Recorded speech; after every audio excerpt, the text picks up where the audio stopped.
Hi guys, welcome back to my YouTube channel. I'm Mcbaj, a portrait and fashion photographer and also a filmmaker based in London, UK. So today I want to share with you how I got the shot. So I actually did this picture some couple of weeks ago, and I actually love this picture because the way it actually turned out, because I used just 2 single lights for this first picture, which I shot with a Godox Optical Snoot.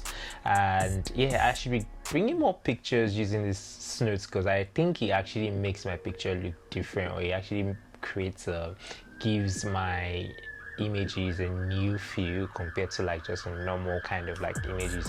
But for guys out there in which you don't have the optical Snoot, there's still a way around this, which I'll share with you guys how to actually get something close to this type of shot. But with the optical Snoot, it just aids and makes the creativity easier and faster.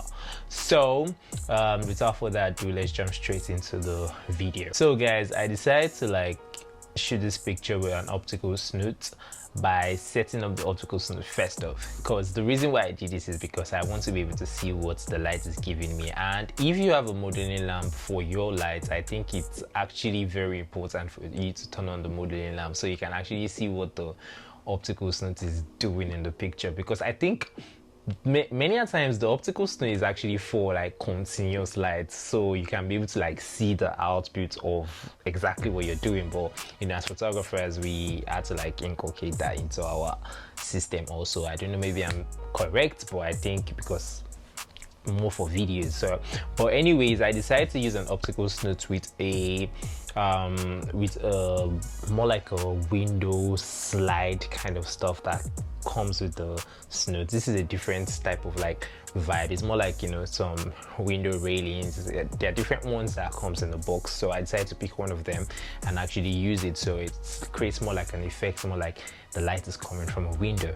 So that is what I used in the optical Snoot. So it actually projected this to my background. So after I did it and I made sure I set the focus of that light, or the focus of this stuff, to be very crisp and sharp, very crisp, guys. So after I've done that, I decided to place my model right next to the background so I can actually have more of that crisp line and all of that on my subject. So it made everything look sharp and clear. And mind you guys, this same light was my main light. So after I took a shot with this, I felt there's so many things still lacking in the picture, because the image looks really dark because that's the only light I had on the scene.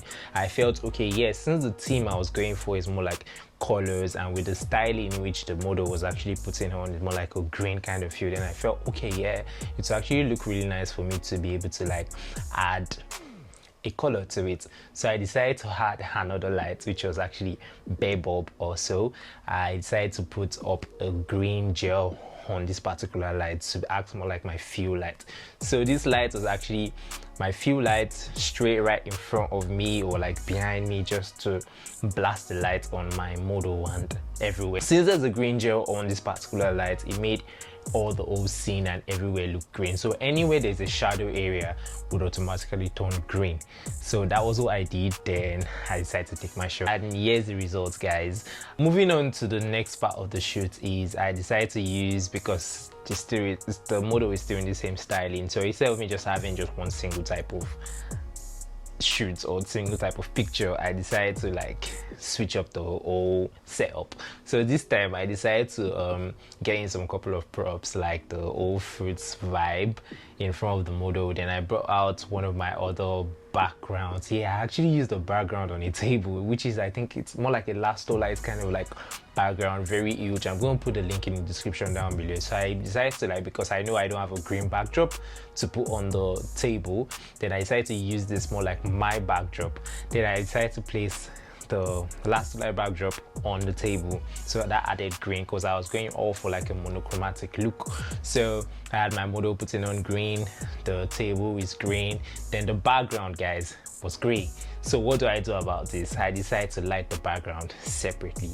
I decided to use 2 umbrellas, both right and left, and I gelled those umbrellas green, so automatically turned my gray background into green.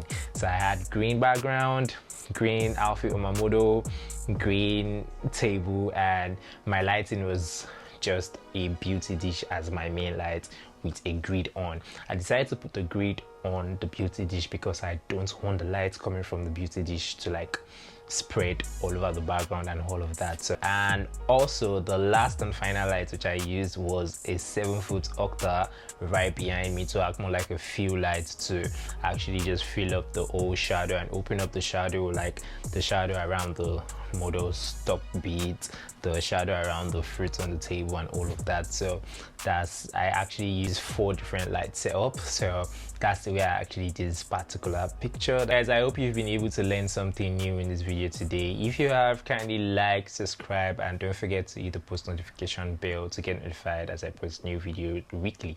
And I'll see you in my next video.